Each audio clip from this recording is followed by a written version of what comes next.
For this session, we have a topic named correlation analysis, right?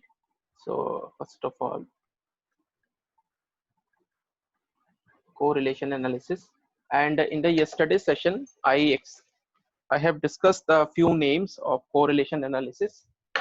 So first is here that we will cover is your Pearson correlation, very common and very popular also. Pearson correlation.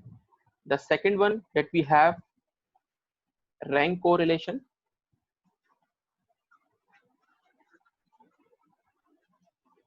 The third one is my partial correlation. This is a important correlation if you have more than two variables and you want to analyze. Fourth one that we have is multiple correlation.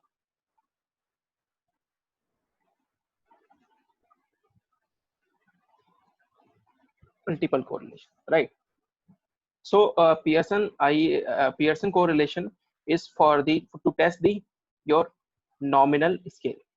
It can be applicable on the nominal scale, or rank is applicable for the ordinal scale, right?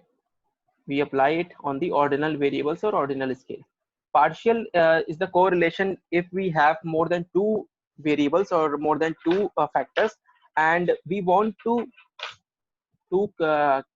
keep constant one variable and then analyze the effect of other two, right? So we will discuss it. And multiple, again, as the name suggests, here we have multiple variables, right? Now there is a term, if I talk about the correlation, the formula of correlation, first of all, correlation is represented by the small r, right? And there is a term of that is covariance, right? Now what is covariance? Covariance is okay, let me delete this. So covariance for two variables x and y, because in the correlation we must have only two variables. It can be applicable in the case of two variables, right? So what is covariance? Covariance is nothing, right? The covariance, if we take sigma dx and dy divided by the total number of variables and minus 1, right? Suppose we take a situation, we take an example for this case, and just a minute. Yeah. So for the example, I am assuming few numbers here. First of all, the first variable for an example that I have is meter, and the second one is kg, right?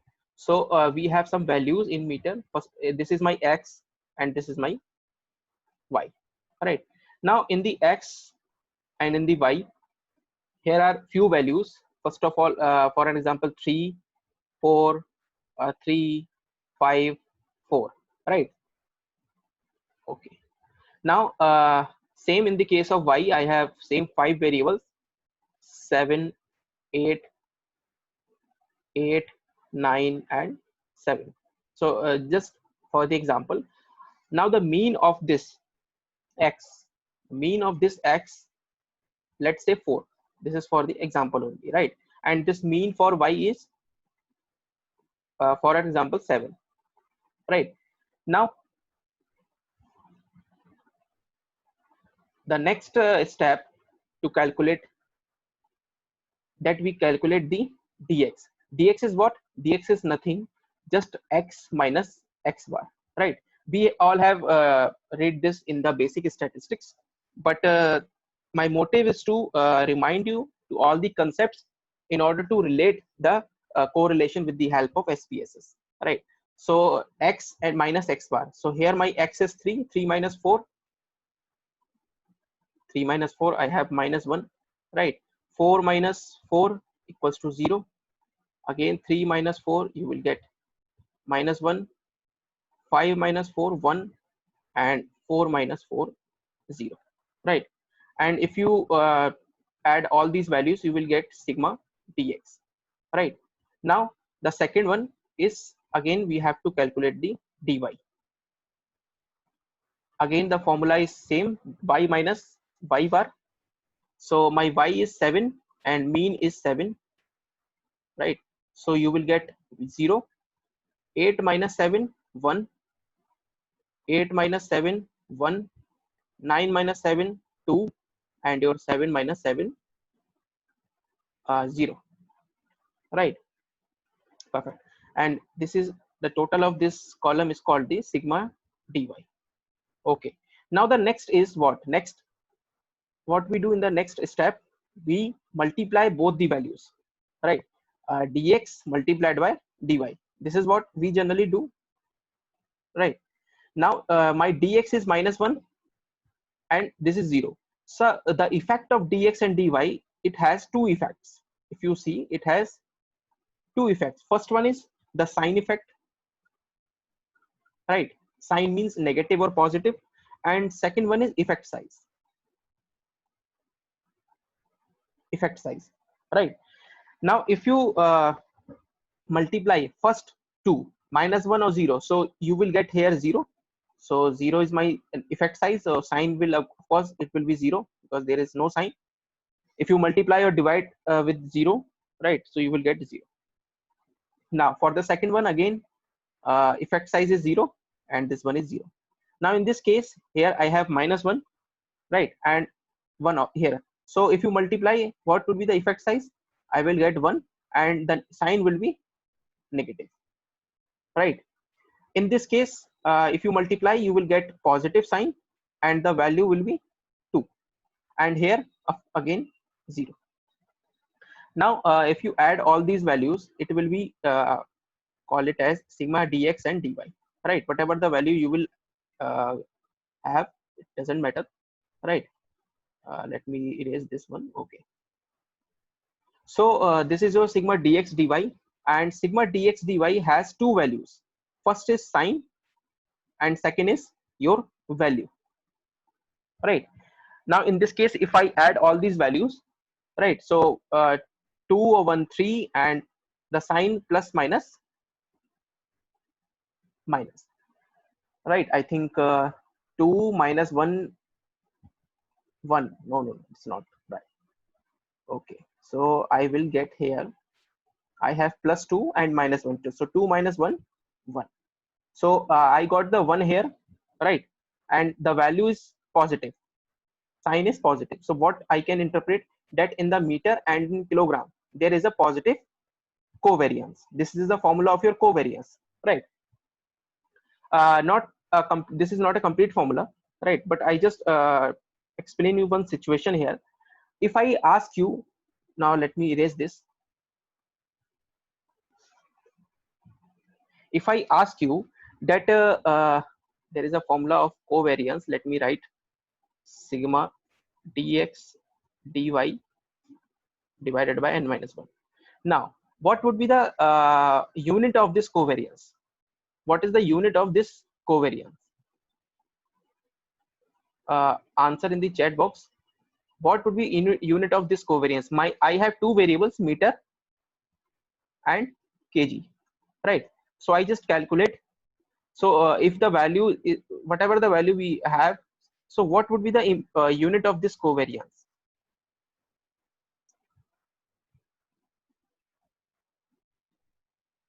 Okay, independent of measurement unit, meter. I want a few more answers so that no unit.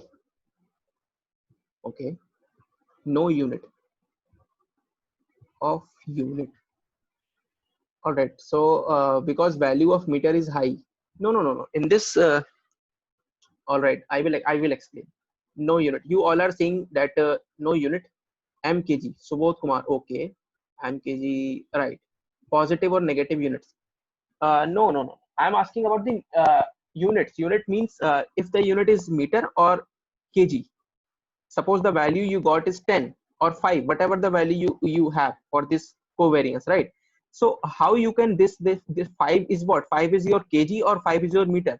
So if, because in this formula you can see what you did, you just calculate dx and then multiply dy. That means I calculate x, sorry, I multiply my x and y.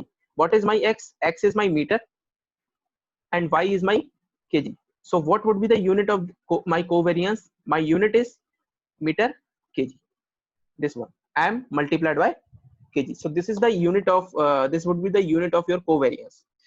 Now the question is, uh, can you say that it can be applicable for all the cases, like you got the value of 2. So this 2 represents what? This 2 is what in the case of covariance? Because it has units, right? Covariance has the units. If you change the values, like in the previous example, previous slide, we have some values 3 4, like 2 2, these were the values, and 7 8 8, these were the values. If I change the values, so there will be any impact on the value of covariance or not? If I change the values, right, so there will be any impact on covariance or not? Of course yes, right, definitely, because covariance is based on the unit. Covariance is not free from your unit. It is not free, it is based on the your units. So what I can interpret here, okay, meanwhile I just open the my XPSS so that it will take time. Okay, so what I can say, covariance, okay, got hanged.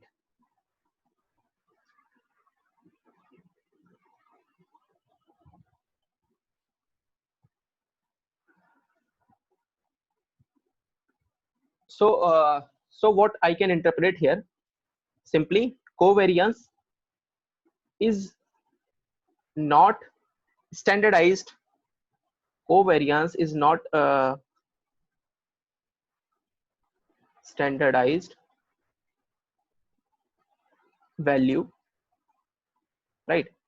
It depends upon the units of, it depends upon the units of x and y, right? Because I have meter and kg. So if I change the value of meter, change the value of kg, I will also the value of covariance will also be changed, because it depends on the value of both variables x and y.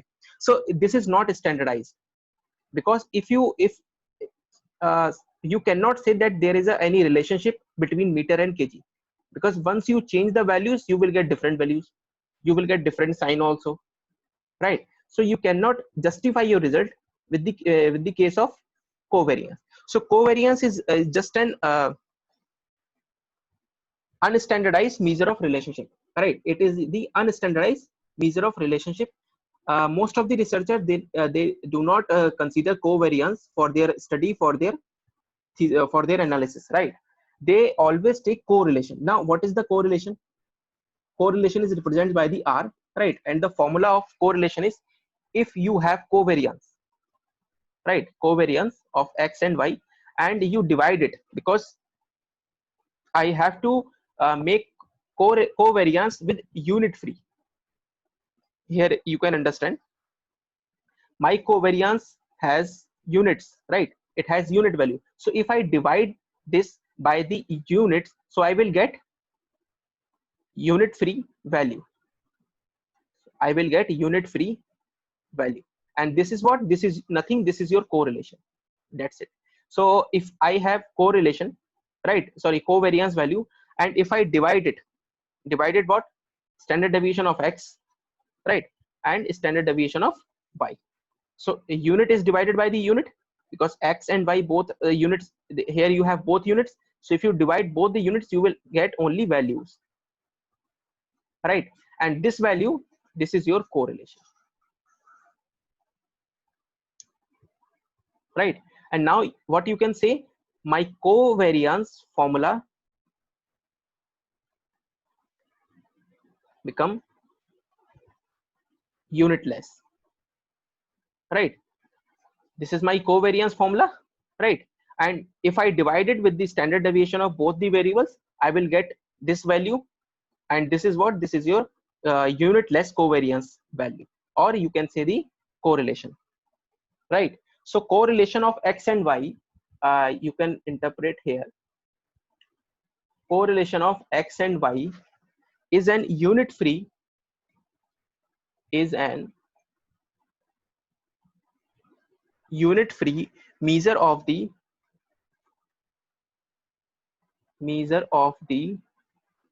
relationship between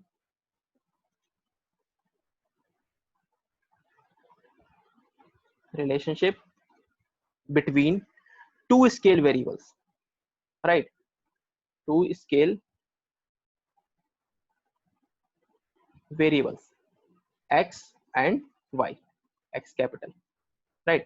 So your covariance, sorry, correlation is your unit free measure of the relationship between two scale variables x and y. So this is your this is the definition of your correlation, right? And you can justify your definition also in your paper. So now in the next slide, understand the features of correlation, right? Features, because correlation has some features. It has the value of from -1 to +1, right? The value will vary in the -1, from the -1 to +1. If suppose you can see with this trend line, here you have 0, and if there is a +1 and here -1, right? So if your correlation value is 0, so this, it represents the no correlation, right? And if you got 1, this is your perfect +1, perfect positive correlation, right? And this is what, this is your perfect negative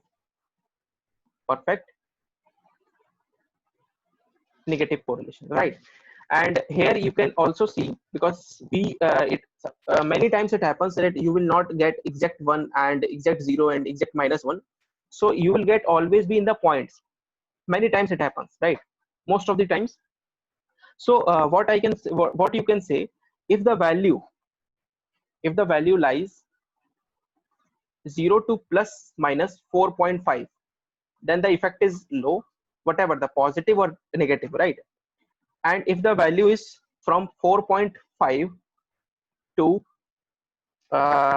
7, right, plus minus, and this is also for plus minus, the value is from point, sorry, this is not 4.5, this is 0.45. Okay,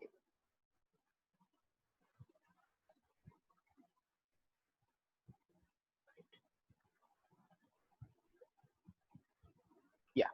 So if the value is lies between this one 0.45, and if plus minus 0.45 to 0.7, then this you can say the moderate relation, right? The moderate relation, here it is low, and if the value is greater than 0.7, then there is a very strong relationship, positive or negative, it depends on the sign,